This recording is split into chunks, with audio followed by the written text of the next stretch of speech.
Hola, ¿qué tal? Mi nombre es Anaís Chocleal, estudiante de la carrera de Ingeniería Civil del Centro Universitario del Norte, CUNOR. El día de hoy vamos a hablar algo acerca de los planos de construcción. Un plano arquitectónico o plano de construcción es la representación gráfica de la futura obra. En otras palabras, los planos son la receta que tienen que seguir los constructores para construir exactamente la futura obra. Por lo que para entender dicho proyecto, entre más detallado y específico sea, será mejor. Por ello, es necesario conocer todos sus elementos, como el tamaño, tipo y uso de los mismos. Es necesario conocer los tamaños de papel para una buena presentación y elaboración de planos. Los formatos. Los tamaños de papel DIN e ISO nacieron en Alemania en 1922.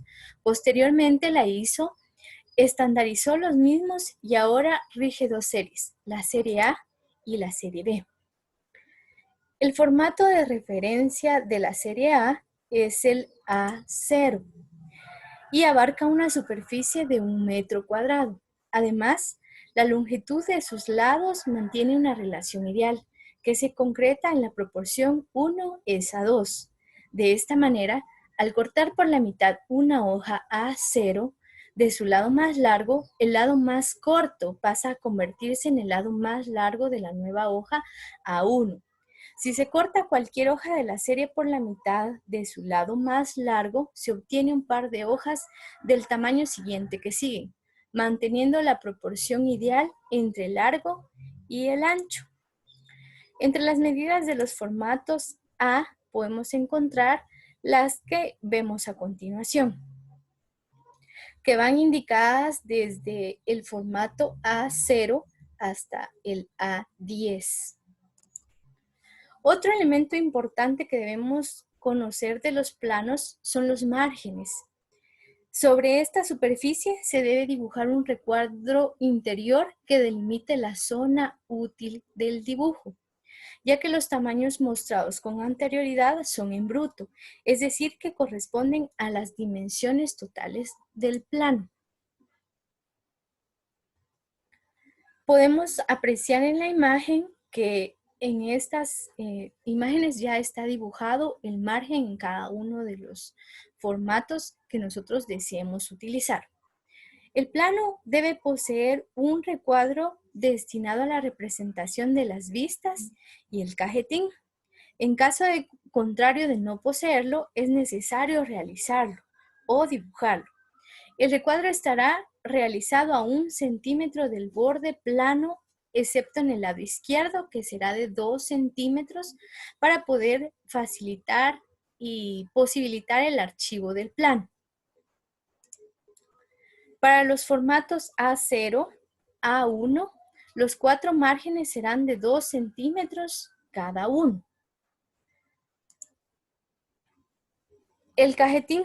La disposición del cajetín de rotulación o cajetín de datos será la parte inferior del plano en el caso del formato A4 y en la parte inferior derecha para el resto de formatos, como podemos apreciar en la imagen.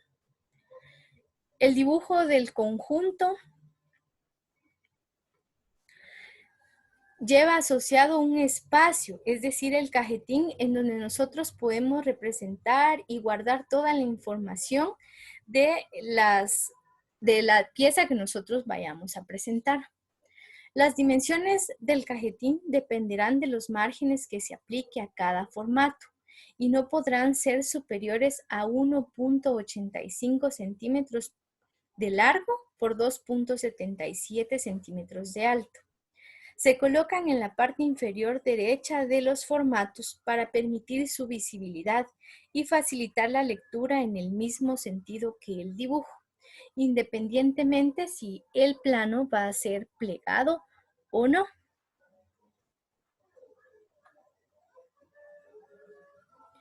En esta imagen podemos ver un ejemplo de cómo es que se elabora el cajetín, ya sea para cualquier tipo de plano. Los datos que se vayan a recabar acá van a ser especiales de acuerdo a la utilización que se le vaya a dar a cada uno.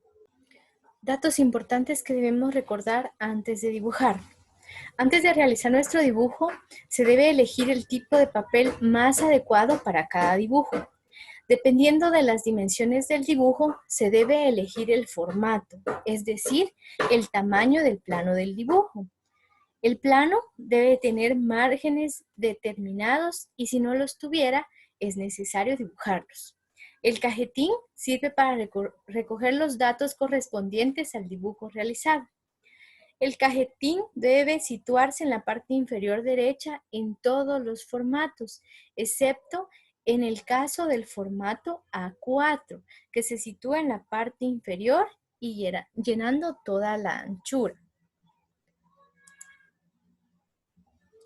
También debemos de tomar en cuenta de que hay diferentes tipos de planos. Y entre esos podemos mencionar el plano topográfico, el plano de ubicación, el plano de localización, el de planta, cimentación, el plano de instalaciones, el plano de acabados y detalles.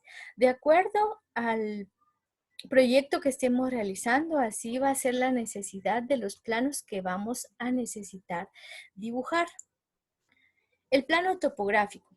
Los planos topográficos muestran la información geográfica del terreno en el que se va a construir, incluyendo los accidentes geográficos que existen, es decir, montañas, ríos, carreteras, entre otros, y se utiliza muy a menudo en el cálculo de áreas. La planta arquitectónica o el plano de planta.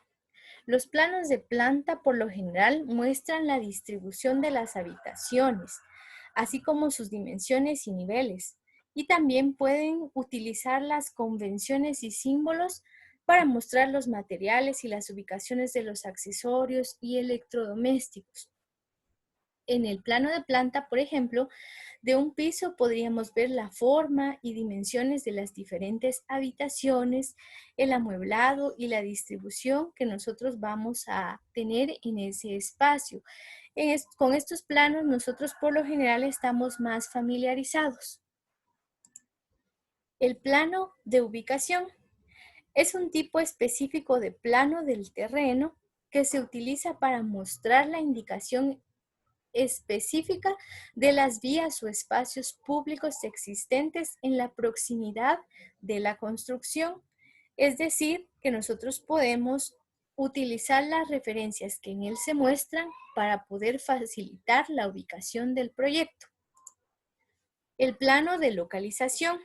En este, nosotros podemos encontrar toda la información acerca de la ubicación física de la construcción y vamos a tener una referencia más específica de cuáles son los elementos que están cerca, es decir, colindantes al proyecto donde se va a trabajar. En él no solo se muestra el terreno o parcela en donde pensamos construir, sino que también podemos observar la situación general en un entorno cercano al proyecto de construcción. El plano de cimentación. Como su nombre lo indica, estos planos representan la base sobre la que descansará la construcción. Los cimientos serán los encargados de soportar las estructuras y garantizar la estabilidad del edificio que se vaya a construir. El plano de instalaciones. Este plano de instalaciones puede ser el plano de instalaciones eléctricas, que nos va a representar la instalación eléctrica de la construcción. En él podemos observar nosotros elementos como los transformadores, enchufes, los puntos de luz, etc. También podemos tener entre los planos de instalaciones, los planos de instalaciones sanitarias, que en él vamos a representar la ubicación de todos los elementos de fontanería. El plano de acabados y detalles. Estos son los planos más precisos, pues detallan cada elemento que nosotros vamos a tener en la construcción, es decir, los materiales que se van a utilizar en los techos, ventanas, pisos, paredes, puertas, entre otros. Esto ha sido todo. Espero que les sirva de mucha ayuda la información que se ha recabado. Hasta luego.